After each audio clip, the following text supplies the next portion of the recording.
Alright, I want to welcome you to Universe Mode Behind the Scenes.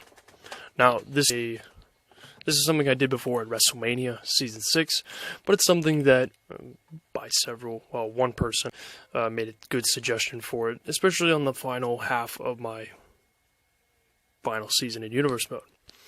You get to document the progress and all the decisions that are being made. I thought at first I would wait till after Clash of Champions, but then I realized, just in case if I have a lot to say, plus people might just want to sit through only one at a time, so I figured I'd do TakeOver first, and then Clash of Champions after. I'll basically break it down in order of the card. So here we go. Alright, first up, I had the first match of the first round of the Dusty Rhodes Tag Team Tournament. It's the Saito Brothers versus Heavy Machinery. This one was kind of straightforward. I had been working in the creation of both the Saito Brothers for quite some time. I took inspiration or downloaded maybe parts for other people's attires, collaborated them together. I downloaded movesets, changed up finishers, signatures, or any other move that I felt didn't even work with or didn't gel with the moveset. There's still some tinkering that I want to do with the characters in terms of movesets. The entrances I pretty much finished up. But I had them always plan to be a tag team, always going into the Dusty Rhodes Tag Team Classic. I didn't want to push them as singles characters. I wanted to push them as a tag team for the division, mainly because I knew that the New Divine was breaking up last TakeOver, so I wanted to introduce these guys as a unique tag team going toward the end of the season. Alright, so the original plan for match number 2 was actually going to be Tyson Cage versus Pete Dunne. As you can tell, that ultimately didn't happen. I decided instead it was going to be Alex Carter's final match. So how this match reached a decision, so at first, right after the previous TakeOver, which was TakeOver Toronto, so we'll just call that TakeOver Toronto, or just Toronto. So after Toronto, which was episode 17, I had originally slated this, I was planning out the card. I received the character that the guy had given to me right around the Raw after SummerSlam, or the Raw before it, I can't remember. But I downloaded him, and I thought, okay, I'm going to probably do like this introduction match. And as I kept going through the episodes, I realized that I lost my train of thought. I paused there. But so Tyson Cage was slated to fight in an introduction match, but as we went along, I realized Alex Carter, I started making plans to move him up to the main roster for reasons I can't reveal because that exceeds where we are right now. But I decided that Alex was going to have two farewell matches, one with Chris Hall, and the decision was to put Chris Hall over, and it was to allow Chris Hall to get more heel heat toward him for this TakeOver, especially after going out of Toronto with the breakup of the tag team of the New Divine. I wanted to give him a little more negative reaction if people saw it. And as far as Alex Carter goes, it was his last way of putting somebody over. When it came to Tyson Cage, I didn't know what to expect because I made the error of not updating the attire. I decided I was going to leave it the way it was. Simply because it's the character or the creation of the other person, so I didn't want to tinker with it on the first match, and I just go in there and see what the heck happened. If it was a bad match, whatever. But if it was a good match, pretty good. And it turned into, for anybody that saw it, you saw it. You guys said that Alex carried it. Fair enough, it is your opinion. I will not contest it. Simply because it's your opinion, and no matter what I said, it wouldn't, derail your opinion. That was the storyline for that. I decided last minute, actually during the match, that I was going to have Alex win said match. only because as I kept going, I figured, you know what, this is going to feel really weird if he just loses back-to-back matches, goes up to the main roster, and then I try to build him up for something else. Why not go out or lose to Chris Hall so he suffers a low point? Chris Hall gets heel heat. He goes in a takeover, and you can chalk up the rookie losing based on inexperience in the ring. So for me, it was a safe play to have Alex beat a young guy who's making his debut as his farewell match. And it helped Alex look strong. So that was another thing. Didn't make him look dominant, because, you know, he had to try a bunch of different things to make it work. But nevertheless, all right, when it came to the NXT Women's Championship, this was an interesting one, because originally, before I even knew about Tyson Cage, I didn't have him slated for this at all. This was going to be, the second match was actually going to be the masked lady, who I now named Marina, the woman wearing the luchador mask, and then it was going to be Alice York. The winner, or it was Alice York versus Kairi Sane. Either way, it was one of those combinations where Alice was going to fight to try to become or get her win back, because she lost in the number one contendership. She took the pin, so it was a way to give her back momentum. I decided to remove it, of course, with Tyson Cage, and then later it became Alex Carter's goodbye match against Tyson Cage. But I went with Ronda Rousey versus Dakota Kai, because Kai is the former champion, so predictably those two would fight. But then I decided to throw in Candice LeRae, because she's a two-time champion. It kind of adds a different mix to the match. And it actually turned out pretty well. The match went pretty well. I wish I was invested the whole time in the commentary. I definitely got into it by the end. All in all, I'm not mad at that. It wasn't a bad match. And I always planned for Ronda Rousey to retain for this pay-per-view before we moved on. And then the fourth match was the Cruiserweight Championship. This had several evolutions. It was Haruto versus Jackson Wolf. At first, I planned for Jackson Wolf to win the title no matter what. And it evolved into Lio Rush versus Jackson Wolf versus Haruto. Then it evolved into Haruto, Jackson Wolf, Alex Carter, and Lio Rush. My thought at first was that if Alex wins, I was considering Alex winning the Cruiserweight Championship, going up to the main roster to Clash of Champions, and that's how he made his debut. And then I decided, you know what? It feels weird to stomp on Haruto's momentum like that with a guy who's going up to the main roster. To me, it felt weird for me to do that. And Haruto's character arc at this point is that he was losing all the time. He finally won a championship, and this was like his big break with an opportunity at being a champion. So he has his reign that lasts 9 episodes, and now he loses it, and he's back to trying to figure out, okay, you know, what can I do to try to get out of my father's shadow and become my own guy?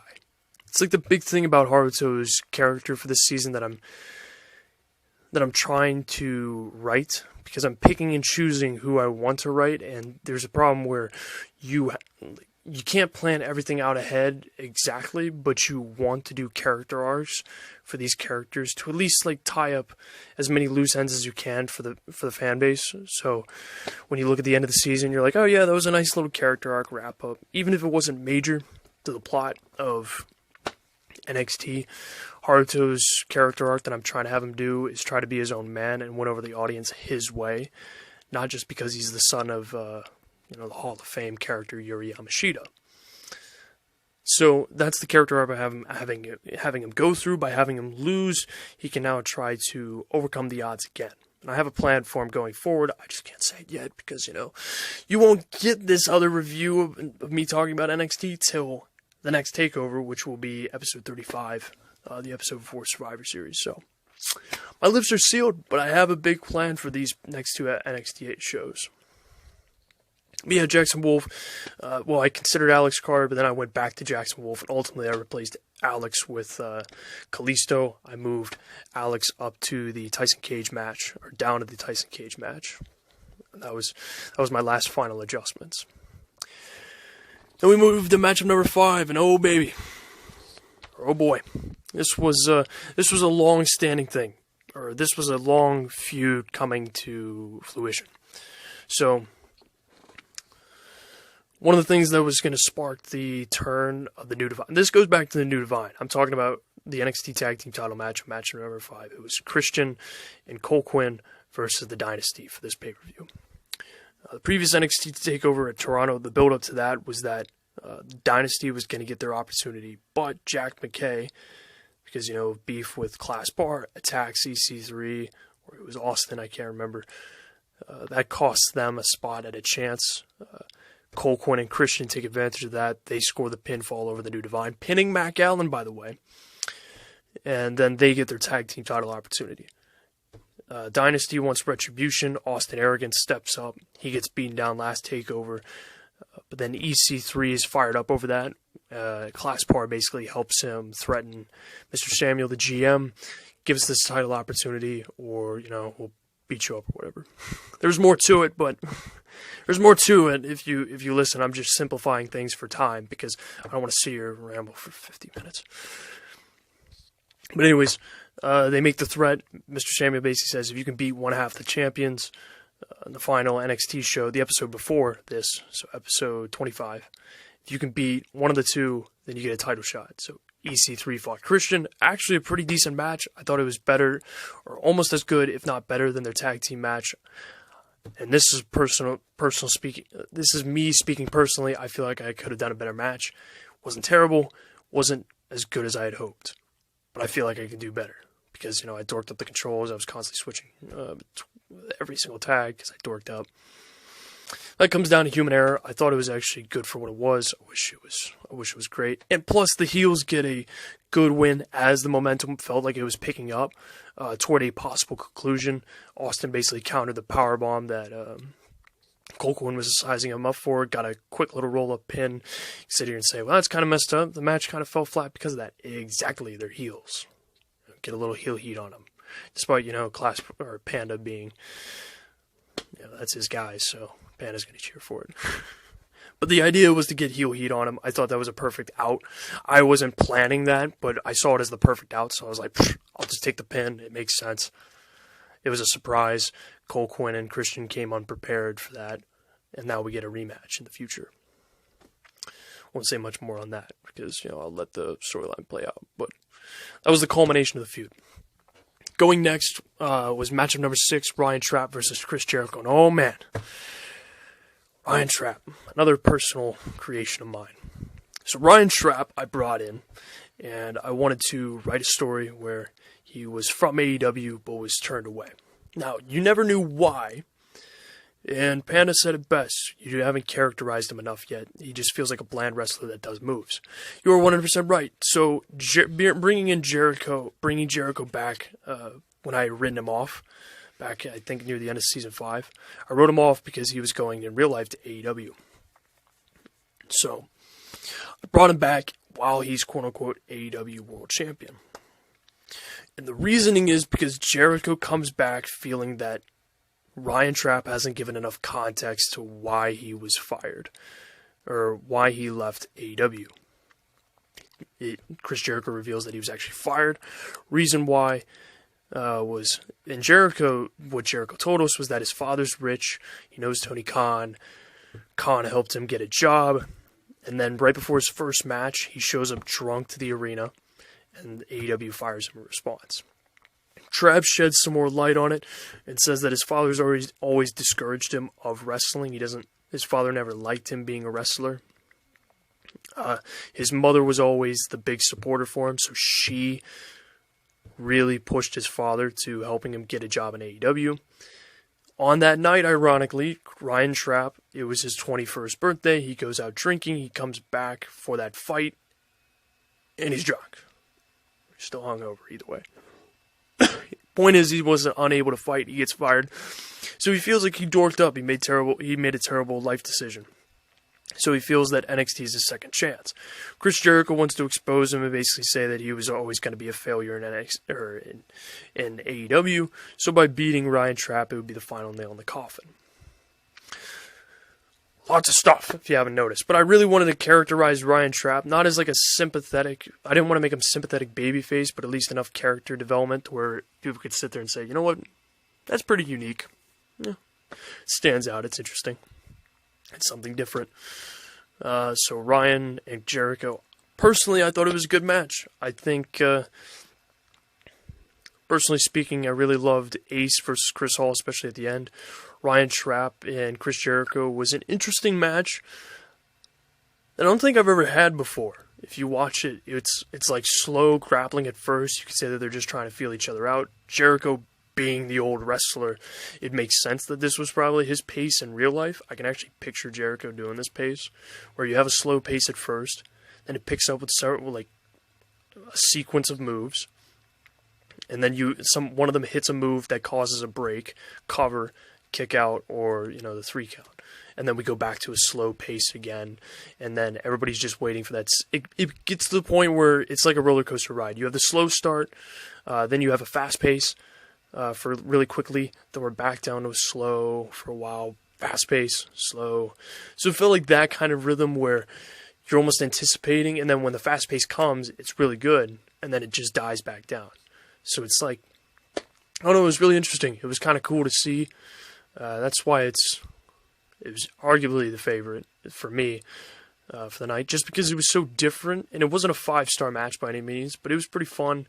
There was 1 or 2 spots I wanted to do that I was unable to. I wanted to do, if anybody noticed when they go back, whenever I was doing the corner move with Ryan Trapp, where I was doing that kick to the head of Jericho and I went outside over the ropes, I wanted to basically go up to the top turnbuckle and dive, and he'd hit the code breaker out of nowhere. That was the one fall I wanted to do to give Jericho his near fall. Every single time I either had no stamina or I'd get up there and it was just too late because I had very little stamina. It was just like, oh. It's just one of those things where I dorked up. Honestly, though, not a bad match. And it was good. It was a character building story. So, it was most likely predictable that Jericho was losing, but it gave Ryan more depth and character, and then he can hopefully move forward to a bigger and bigger match that can help him. All right, 7th match, semi-main event. We're almost done. And you look at the time, and now you realize, oh yeah, it was actually a better idea that he broke these up, because holy crap, imagine a 40-minute video of me doing Clash of Champions and TakeOver. Anyways, it was the NXT North American Championship, Ace versus Chris Hall. And oh man, I went through several drafts. This goes back before TakeOver Toronto.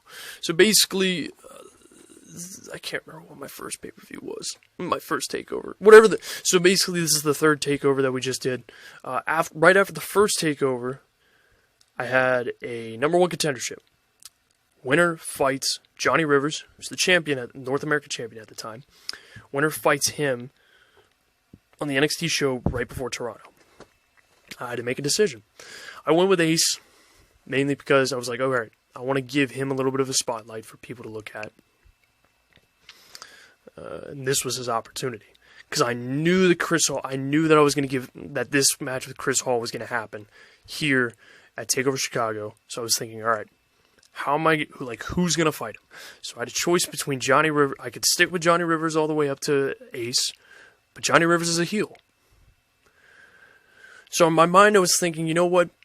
Ace beats him here on NXT. It'd be a surprise for people, because I haven't done many title changes on the normal shows. Do the title change there. We go to TakeOver. I was originally having Ace to win, but I turned it into a draw.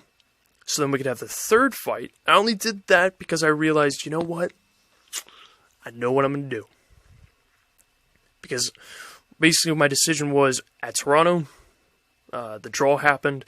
The next NXT show, Ace was going to defend his title in a 3rd and final fight.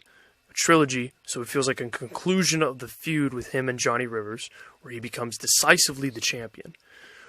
Immediately after he gets attacked by Ace, Ace basically Ace gets attacked by Chris Hall. Chris Hall, who's fresh off of breaking up the tag team of the New Divine, makes his declaration of the title. He also attacked Alex Carter, who said that, and Alex Carter challenging Ace makes sense because Alex wants to go out to somebody he knows, who he knew in the Golden Sins faction. So Alex versus Chris Hall, I knew, would be a good way to put over Chris Hall for one big fight using Alex Carter. And that also replaced Ace for another fight. So, and for the episode before. So basically the attack was to write him off screen, but I still got a title match out of Ace as like the champion officially. Like, he's had a decent amount of time with the title. I can write him off for this #1 contendership. We set up this match. Anyways, Ace held it for 10 episodes. Chris Hall wins. I actually like this match. It was a little choppy.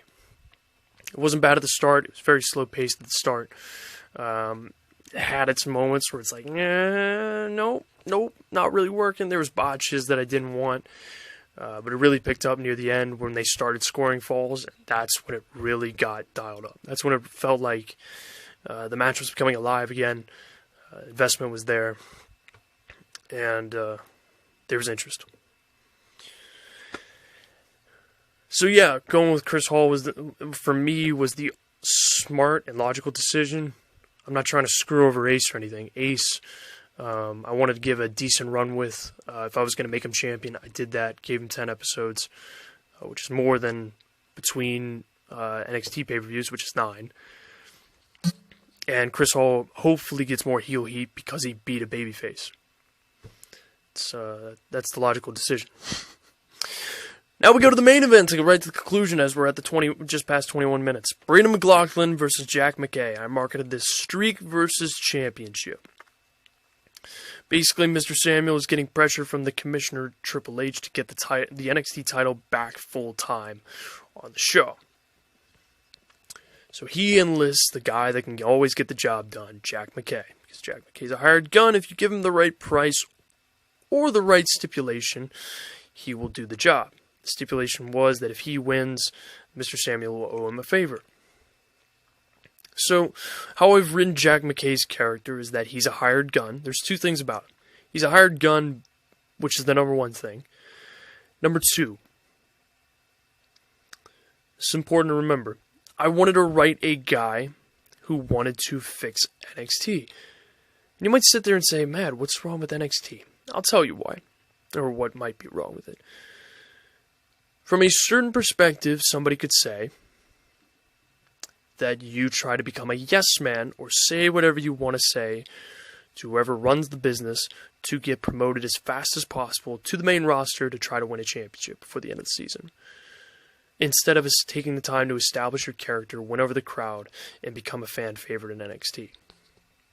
Some have done that. Some have blown right by. I know I have, and several others. But they got over so fast. And plus, we're the start of the generation, so I'm not trying to make excuses. I'm just saying that there was a certain exception at the time that we were at because we were the starting point. We were the focal point. Guys like Harvey, myself, Colt Lee, Armstrong, Adrian Galerto, Yuri Yamashita, Tyler Wolf, Mr. Samuel. Like, there was nobody except us, so we were being injected as fast as possible to get through NXT because we were pre-established characters that the fan base knew, and people were like, why are you doing such a hard reset?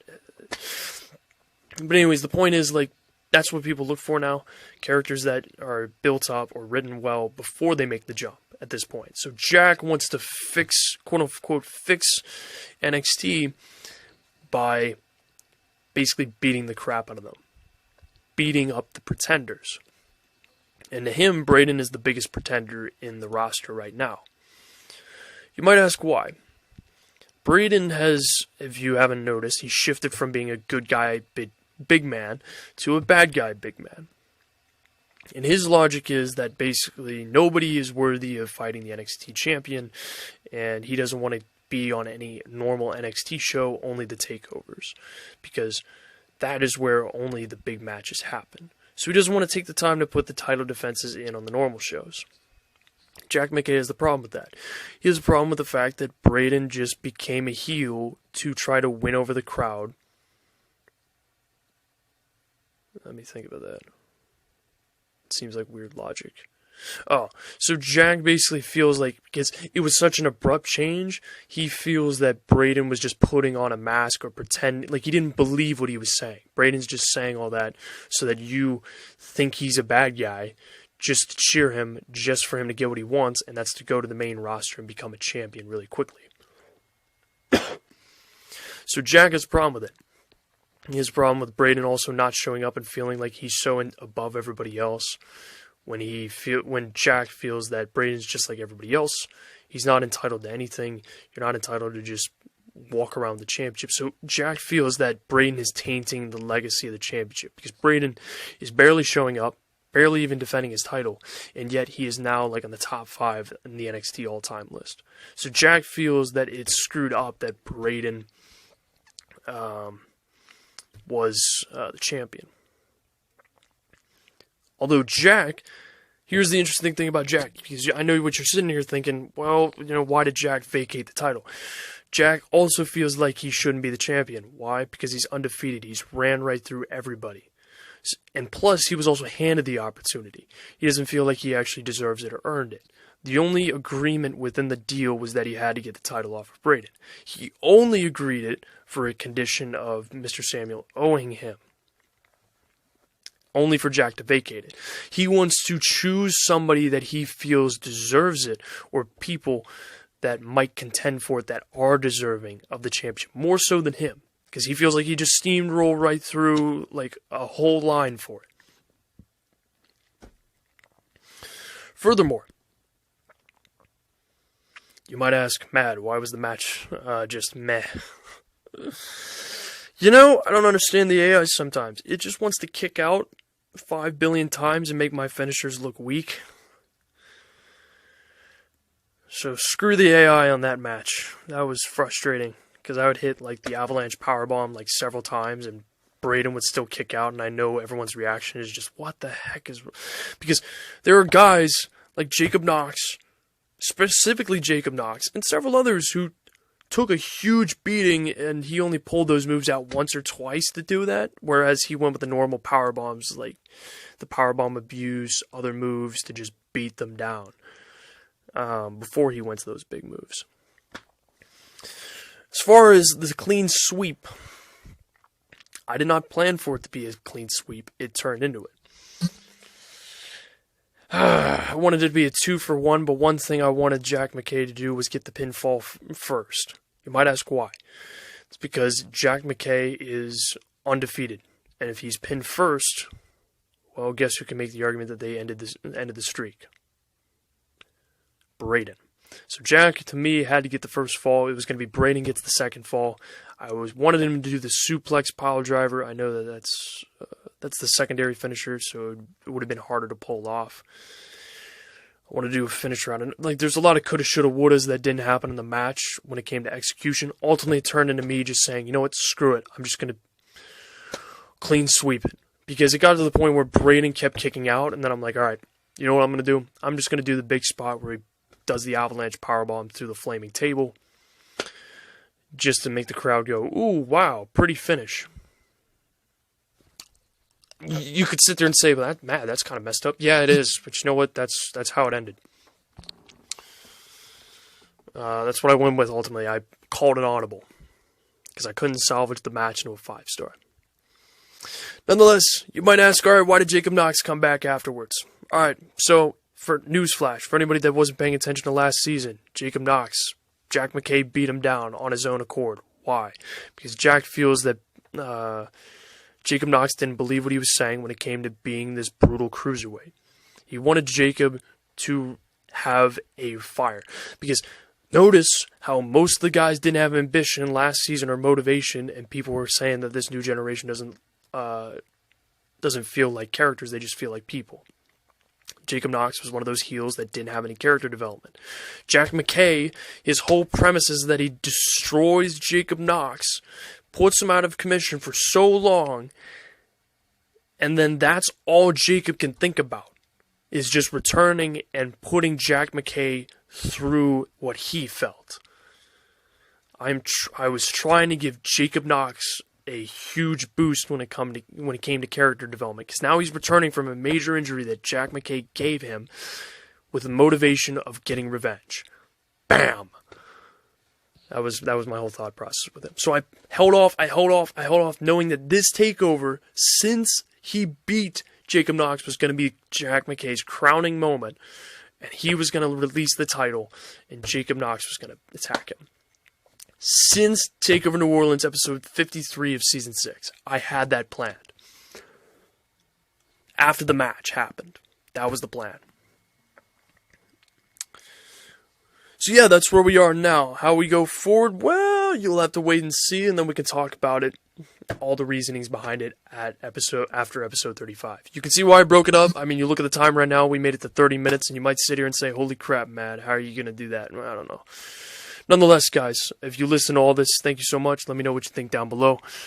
I hope this sheds some light on everything. Let me know what you think. Of course, leave a like, subscribe to the channel, of course, if you choose. And as always, suit up, Matt Army. I'll see you next time.